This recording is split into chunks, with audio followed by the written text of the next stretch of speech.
Hello, Group 2. Greetings. Ito po napili mong reading. Ano ang nararamdaman ng person mo ngayon? Anong nasa isip niya ngayon? Maybe nararamdaman sa'yo or nararamdaman niya? Kung anong feelings niya ngayon? Ay, okay. Ano bang unahin ko? Ito muna. Ating island time wellness. Parang clue lang. Anong nasa isip ng person mo? Anong nararamdaman ng taong ito ngayon? Pile 2. Ano kayo nararamdaman ng person na ito, pile 2? Excited ka na ba?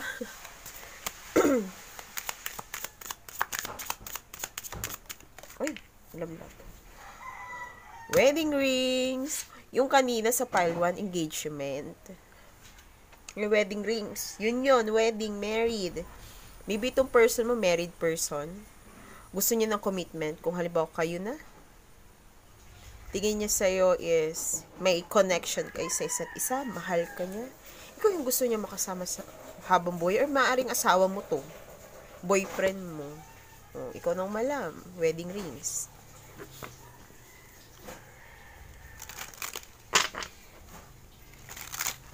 Clue yun eh. Clue yun. Maring connection naman to. Love. Oh, wedding rings. Okay. Ay. Dami oh. Masyadong marami guys. Sa isa lang. Uy. Okay. Boat. Wait, nakita nyo kanina boat. Parang basta kanina. Binalik ko lang. Mast.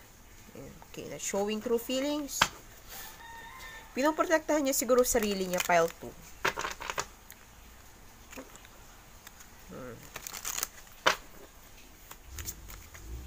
Closure. Ano to? Yeah. Okay, stab. Oh my God. Kaya pala yung kanina, diba yung hindi ko kinuha? Healing heart. Kasi feel ng person na ito, pile 2, na-stab siya sa back. Heartbreak din o separation.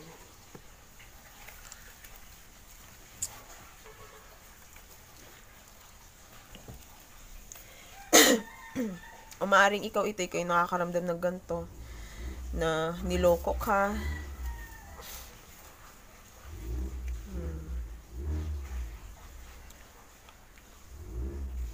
Pero sa tingin ko, baka ikaw ito nakakaramdam nito. Siguro partner mo ito, asawa mo, na niloko ka. Sinaktan ka, niloko ka, ikaw na umalam. Maybe sinaktan ka physically. Mayroong knife dito eh.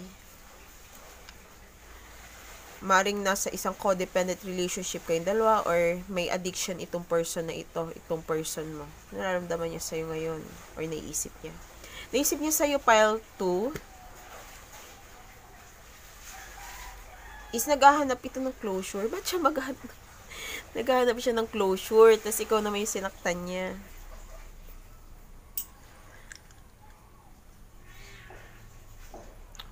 Maring din yung person na ito is mapagkunwari. Pile 2. Pagkunwari ito. Wait. Saglit lang. Pile 2 ha. Nilagyan ko na ng flash. Kita masyado yung anino. Okay.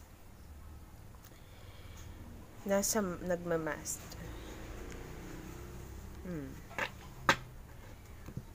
Parang gusto ko pang kumuha dito. Maring partner mo ito, pile 2. Siguro ikaw ito naging sobrang seryoso sa person na ito. Kaya iniisip mo kung ano ba yung nararamdaman niya ngayon. Itong person na ito is may hinahide siyang emotion niya ngayon eh. Tingnan natin, mahal ka ba niya? May kailangang ayusin itong person na ito sa sarili niya ngayon. Kasi maaring meron tong may tendency to na parang nagiging jealous siya, masyadong obsessed, or tingin niya sa isang property.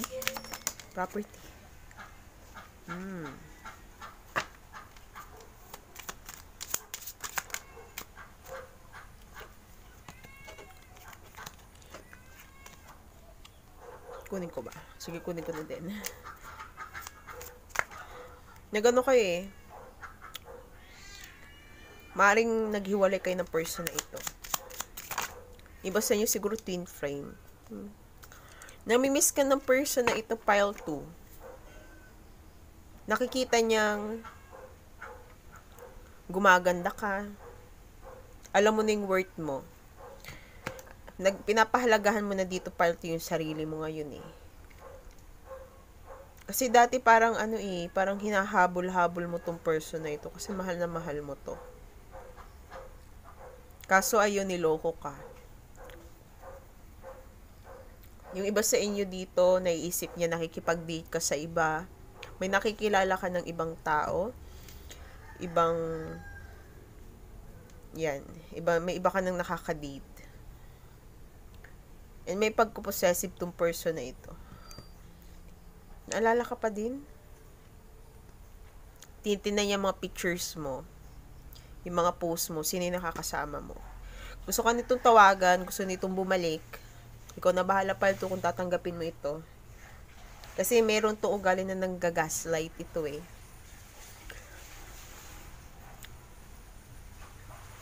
Meron ditong ugali na, halimbawa pag siya nagkamali, may gagawin siya or sasabihin siya na parang ikaw lalabas na ikaw ang may mali.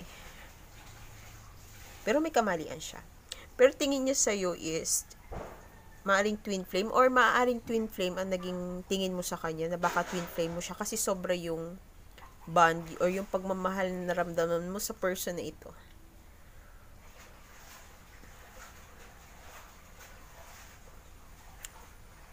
Talagang na-struck ka talaga sa person na ito. Or maaring yung unang kita nyo palang may naramdaman na kayo sa isa't isa na person mo, yung sobra yung passion ninyo sa isa't isa dito. Pero sa ngayon, since maaring nawalan na kayo ng connection ng person na ito, nakikita niyang nagkakaroon ng progress yung career mo, yung sarili mo. Talagang may pinagbago, may malaking pinagbago mo noong nawala siya. Kasi focus ka na sa sarili mo, nakikita niya yun, iniisip niya. Yung love na ibinibigay mo sa kanya dati, binibigay mo na sa sarili mo o sa mga talagang importante sa'yo o mga bagay na pinahalagahan mo, taong pinapahalagahan mo. And yun, nakikita niya na open ka na sa new relationships. May nakaka-date ka, may nakakasama ka. Gusto nitong kausapin ka, sabihin niya sa'yo na mahal ka niya eh. I don't know lang kung gagawin niya ito, gagawin kaya niya.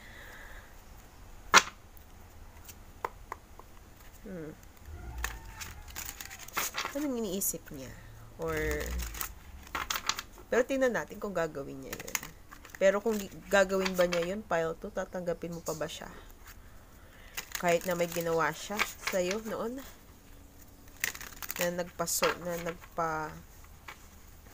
na nakasakit talaga sa'yo ng sobra. Pile 2, anong nararamdaman niya, iniisip niya sa'yo ngayon?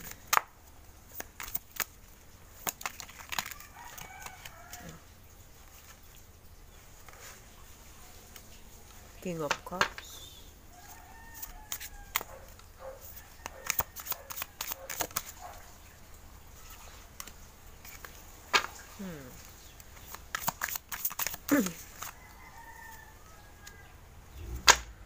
Emperor, King of Cups, Chariot, Emperor. May iba sa inyo dito, maaring may anak na kayo ng person na ito.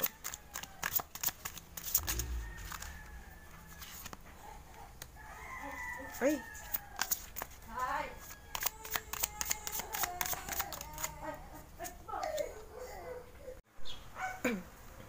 Okay, pile 2, balik tayo sa reading mo. Nakat yung ating video. Yan. Ano ang nararamdaman ng person mo sa'yo? King of Cups, Chariot, Emperor. Wheel of Fortune, Four of Swords.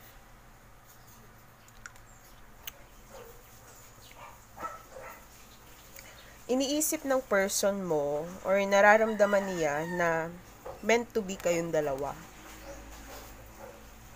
Ayan, meant to be eh. Soulmate ka niya. Pansin ko dito, may hawak yung girl ng ticket. Sa tingin ko itong person mo, gusto nito subukan uli. Mag-take risk. Mag-gamble dito sa relasyon ninyo. Sumugal. Pero right now, itong person mo, maaaring hindi niya pinapakita yung emotions niya. Parang kinokontrol niya yung emotions niya dito eh. Kita mo, may King of Cups, ito, may card din na ito, Chariot. Diba control din to? Then this Emperor control, power. Control niya yung emotions niya. Kaya siguro meron din dito tayong mask. Meron siya, sabi dito, not showing true feelings. Hindi niya pinapakita yung real feelings niya ngayon.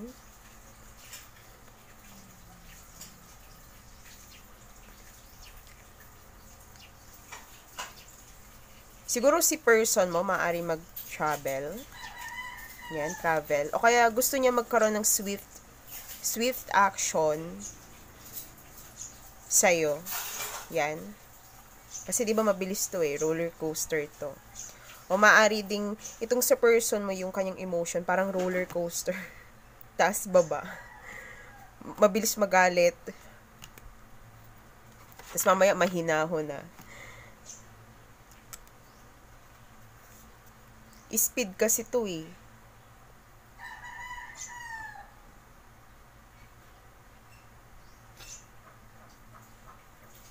I think itong person mo, may plano to eh. May plans. Kasi meron din tayo dito, kita mo, love call. Gusto niyang i-express yung feelings niya sa'yo.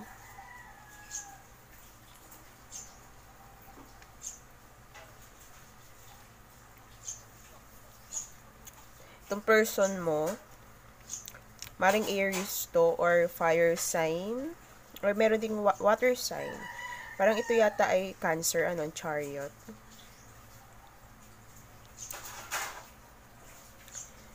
Si person mo right now, natatakot to eh. Siguro nakakaramdam siya ng anxiety, kinakabahan. Baka kinakabahan kasi yung may nagawa siya sa'yo before na baka hindi mo na nga siya tanggapin.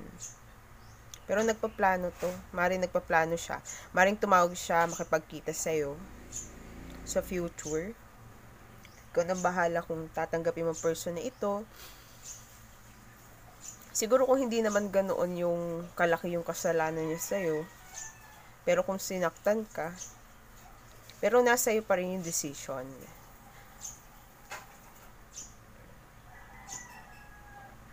Itong person mo, sa tingin ko rin, kailangan rin yan magkaroon ng maring ito yung shadow work. Shadow work. Kakaroon ng shadow work. Ngayon. May nagpatak na mga to? May nagpatak na mga agyo ba to? Siguro may kailangan pa siyang linisin sa buhay niya. May kailangan linisin. Katulad ng paglilinis ko dito ngayon. Yan.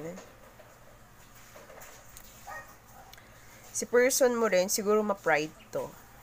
Kaya parang pinoprotect niya yung sarili niya.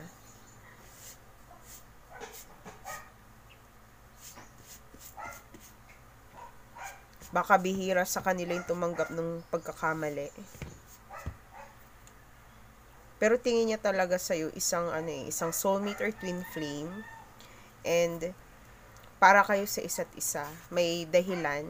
Yun yung naisip niya. May dahilan kung bakit kayo nagkakilala. Di ba kita mo yung girl? Dalawa yung ticket. Isa lang naman siya. Mari talaga may plan siya sa'yo. Siguro yayain ka lumabas, kumain sa labas, or yayain kang manood ng sine. Or ganito dati yung gawain yung dalawa. Ito Chariot, travel din eh.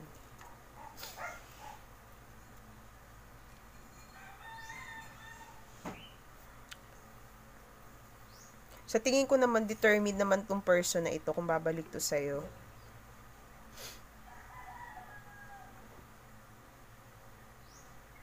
Gusto niyang, malagpasan yung obstacle na nararanasan niya ngayon pagdating dito sa relationship ninyong dalawa.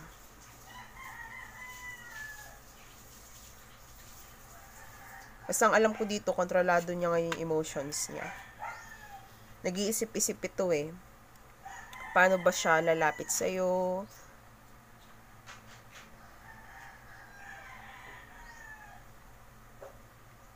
Parang binabalance niya yung head niya at saka yung heart niya ngayon.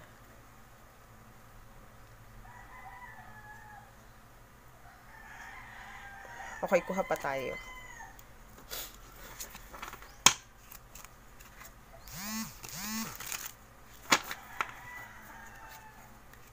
Yung iba sa kanila gusto maging ganito eh, emperor. Gusto niya maging good husband siya. Kasi baka may mga naging failure siya noon pagdating sa ganyang bagay. Gusto niyang makarating sa ganitong sitwasyon na madedependehan siya. Stable na tao na magiging good father, good husband. Kasi kita mo dito, di ba may anak? Maring yung iba sa kanila, nagluluto, chef, busy sa work. Yan.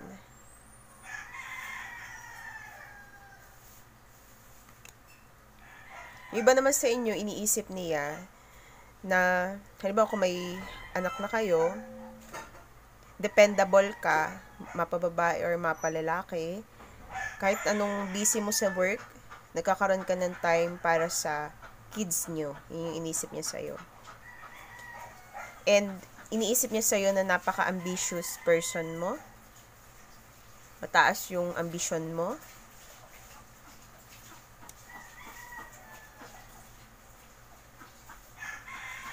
And, kalma ka mag-isip. Kalma yung emotions mo. And nakikita niya na nag-heal ka dahil sa nangyari na ito, pile 2. Kasi kita mo naman dito. Nakafocus ka ngayon sa sarili mo. Ano pa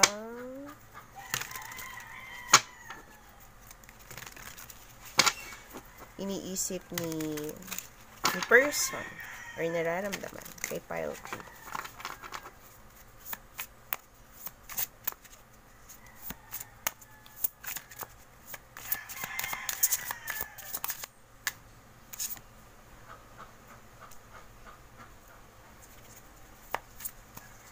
Gusto niyang ipanalo yung relationship niyo. And may plans na siya. Parang may plano siyang umalis. Ewan ko saan siya pupunta. May plano siyang umalis dito, mag-travel. Kung hindi man travel, may mga plano siya sa isip niya ngayon. Para sa inyo. Gusto niya magkaroon ng stable na buhay, kasama yung family. Okay yung finances. Ten of Pentacles. Kasi Pentacles, diba, stability talaga yan. Queen. Maaring siya ay, itong person na ito ay earth sign. May earth sign sa chart. Taurus, Virgo, Capricorn. Two of Cups. Iniisip niya talaga itong connection na ito.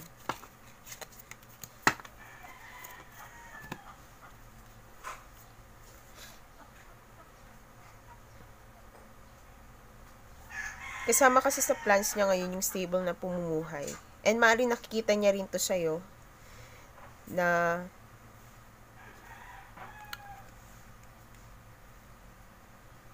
yung bawat gawin mo maayos,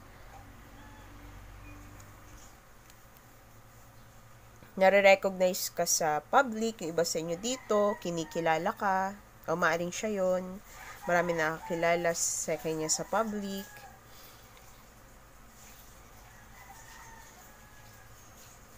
Nakikita niyang Kung babae ka, nakikita niyang may patutunguhan yung buhay mo. Parang isa kang boss. Nasa authority. Merong business. Queen of Pentacles kasi to eh. Kaya mo mag-provide sa sarili mo. Yun yung naiisip niya sa'yo. Two of Cups. Lagi ko napapansin dito yung same silang babae, 'di ba? O maaring iba ngayon sa inyo pumasok sa relationship na same kayong babae or same na lalaki. Kung hindi naman, ibigay na lang natin sa iba yung message na yun, ano?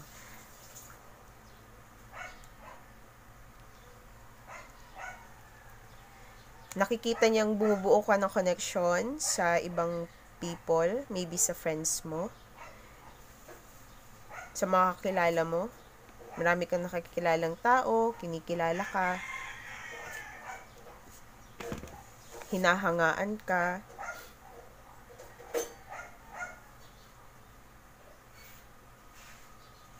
Ayun nga, nagkakaroon ka ng self-healing ngayon. Yun yung napapansin niya. Ganon din siya.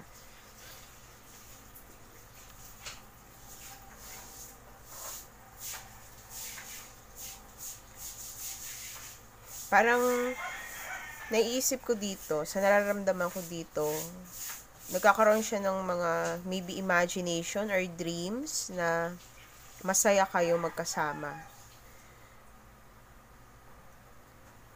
Kuha pa ako ng card.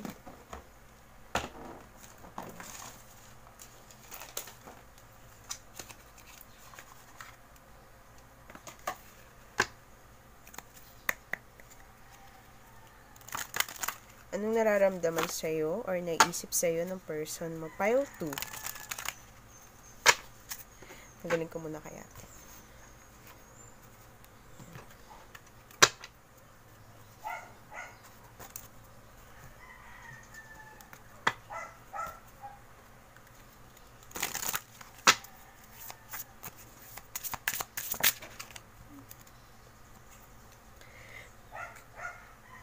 Nakikita ka niyang isang matulungin na person. Maybe naiisip niyang matutulungan mo siya. Siguro lagi mo siyang tinutulungan noon. Mahaba yung pasensya mo.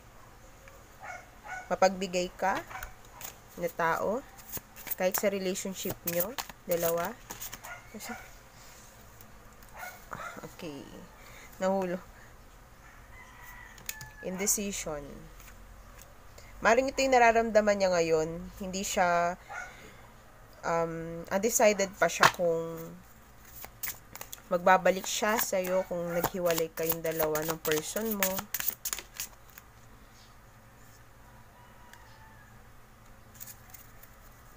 Nakikita ka niya bilang successful person. Kasi kita mo naman may Queen of Cups din dito. Okay, and disiplinado ka. Feel ko dito discipline din, 'di ba 'to? Ito rin, Emperor. Gusto niya magkaroon ng change, gusto niya magbago. Ayaw na niya ng ganitong pakiramdam na hindi siya makapag-desisyon kung anong dapat niyang gawin. Kasi sa tingin ko, nakikita niya sa'yo, magaling ka magdesisyon sa buhay, and may mga naitulong ka sa kanya dati.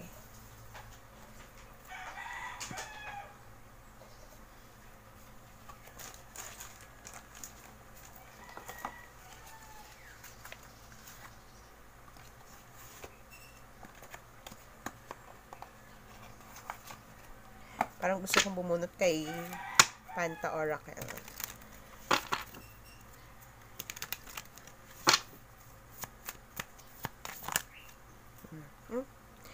Lumabas na naman mask, pretending. Mari may tinatago siya. Yun nga, emotion niya. Halimbawa, kung masaya siya sa labas, deep inside, malungkot ang person na ito. Dalawa, mask.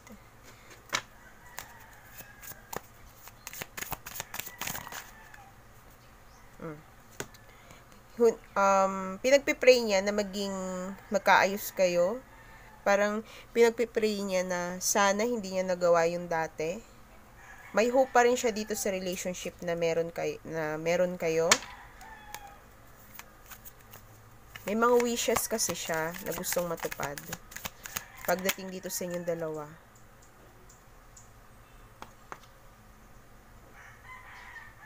Maaaring may gumugulo dito sa person mo.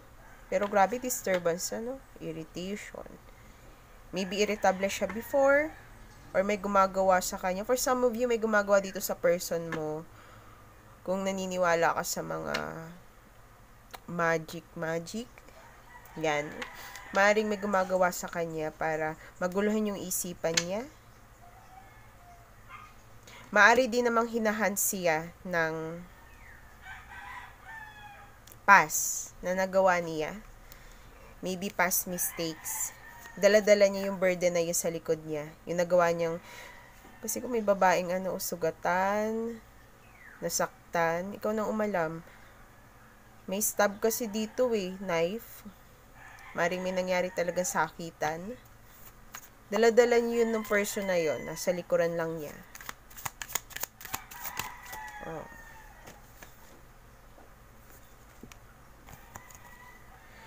Ba't ganun? Origin, justice, and death. Kung hindi man to literal na may namatay, kasi nagkasakitan, maaring nagkaroon ng closure sa sa relationship na ito. Pero parang laging pumapasok sa isip ko kasi justice May nangyari bang kasuhan or Ikaw nakakaalam nito, pile 2. Pero sa tingin ko itong person na ito, kung ano man ang nagawa niya dati, pinagsisisihan niya talaga ito Naiisip niya yung mga itinanim niya noon na pagkakamali. Na parang, pakiramdam niya, hindi na niya mabago. Pero gusto niyang baguhin. Kaso nangyari na kasi. Last na, anong iniisip or nararamdaman ng person na ito? Okay. Trust. Gusto niya maging honest. Gusto niyang magpakatotoo. Gusto niya bumalik yung trust sa inyong dalawa. Kasi nakikita ka niya sa person bilang loyal. Or kung sino man yung nasaktan niya, nakikita niya isang loyal person yun.